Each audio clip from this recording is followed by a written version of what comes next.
Muito bem, voltamos a falar direto da página do Jornal Visão Espírita no YouTube e no Facebook para mais uma gota de Espiritismo, mais uma gota de O Livro dos Espíritos. Estamos estudando O Livro dos Espíritos na tradução da editora M.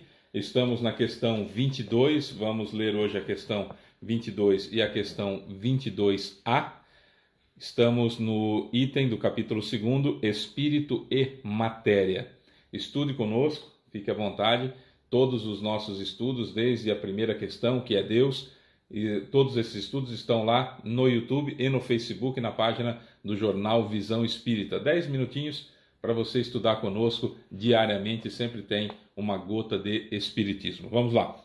Questão número 22. Nós começamos esse item Espírito e Matéria no dia de ontem, no vídeo de ontem, e é aquela crescente que a gente dizia naquele vídeo, né? Da crescente do bom senso, do entendimento, do raciocínio, não da interpretação, mas do raciocínio lógico, que vai fazendo com que a mente se nos abra, que fique mais fácil de nós percebermos a grandeza de Deus, a nossa pequenez, a distância que existe entre mim e Deus no que diz respeito à perfeição, nos atributos divinos, mas na aproximação que existe entre mim e Jesus, que é o caminho, a verdade e a vida.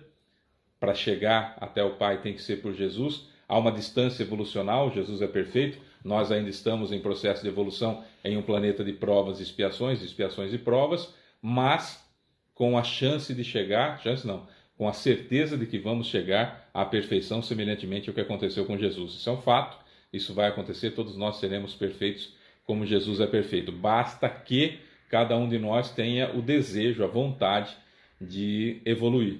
E eu preciso querer. Esse é um ponto primordial. Para isso, estudar faz uma grande diferença. Conhecer as técnicas, como eu sempre digo, as técnicas que o Espiritismo me dá, que o Espiritismo disponibiliza para que eu coloque em prática, para que eu vivencie aquilo que o Cristo ensinou, mesmo que 21 séculos depois, quase, numa situação que parece até dificílimo vivenciar aquilo que o Cristo ensinou. Mas dá para fazer utilizando as técnicas, evidentemente, que o Espiritismo nos oferece. Questão 22. Define-se geralmente a matéria como aquilo que tem extensão, que pode causar impressão aos nossos sentidos e que é impenetrável. Essas definições são exatas? Estamos estudando espírito e matéria. Por enquanto está falando de matéria. Define-se geralmente a matéria como aquilo que tem extensão, que pode causar impressão aos nossos sentidos e que é impenetrável. Essas definições são exatas? Resposta. São exatas do vosso ponto de vista, porque só falais a partir do que conheceis.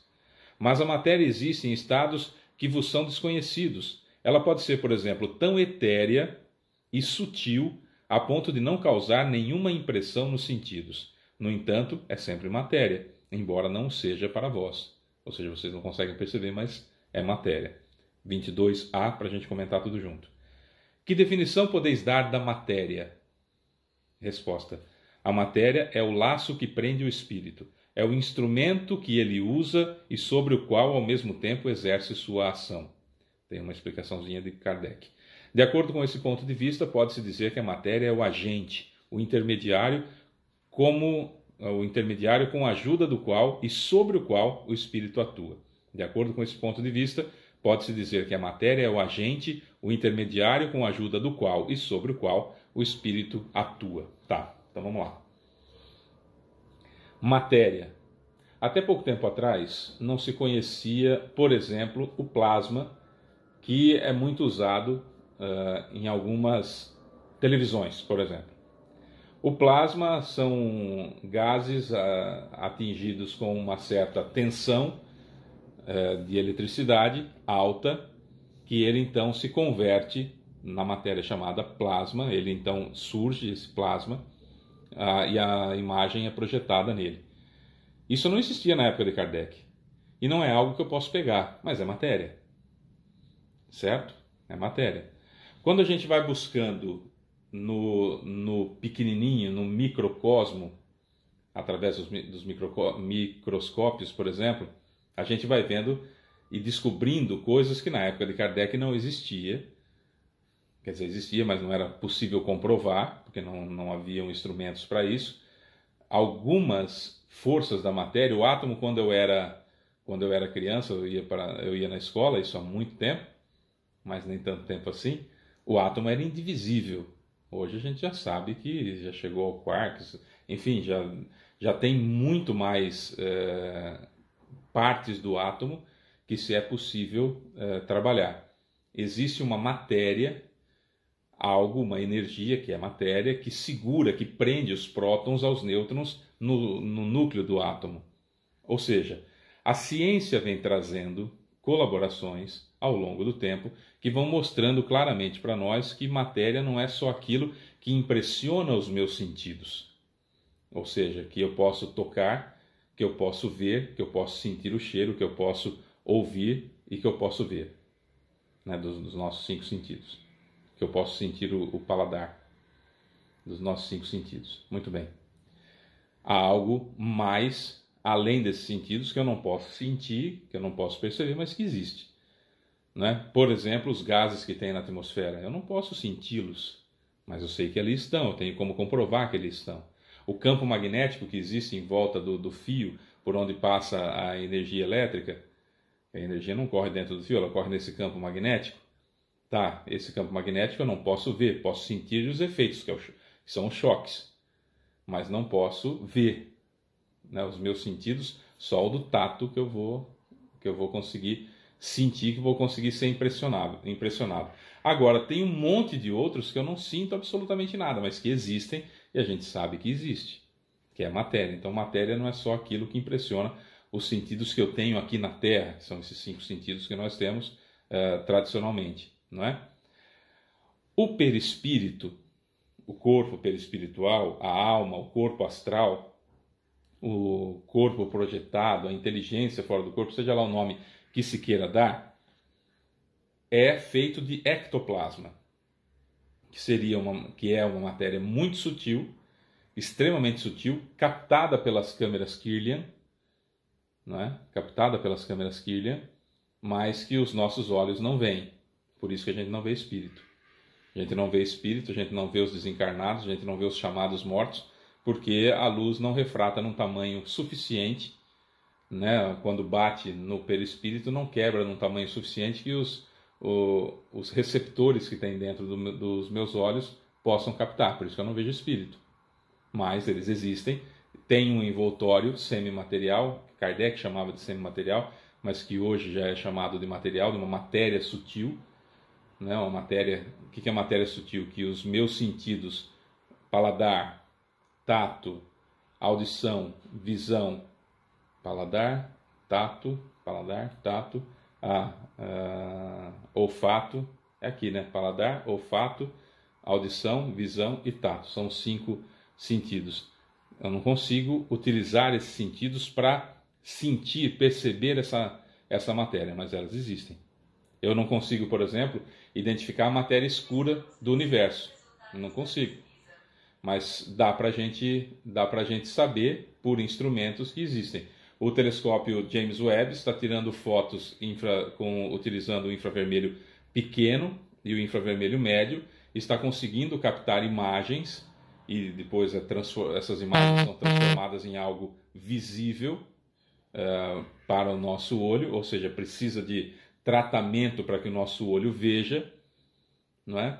Mas são informações infravermelhas que chegam para a gente, da luz infravermelha que sai por exemplo, dos pilares da criação, que é a coisa mais linda, né, que a gente vê, que mostra a expansão do universo e tudo mais, que agora é possível ver através da captação instrumental do James Webb, do telescópio James Webb. Mas sempre esteve lá. Eu não consigo ver a luz infravermelha e ultravioleta do Sol. Eu consigo perceber os efeitos na pele, né? Mas não consigo ver. Não é assim?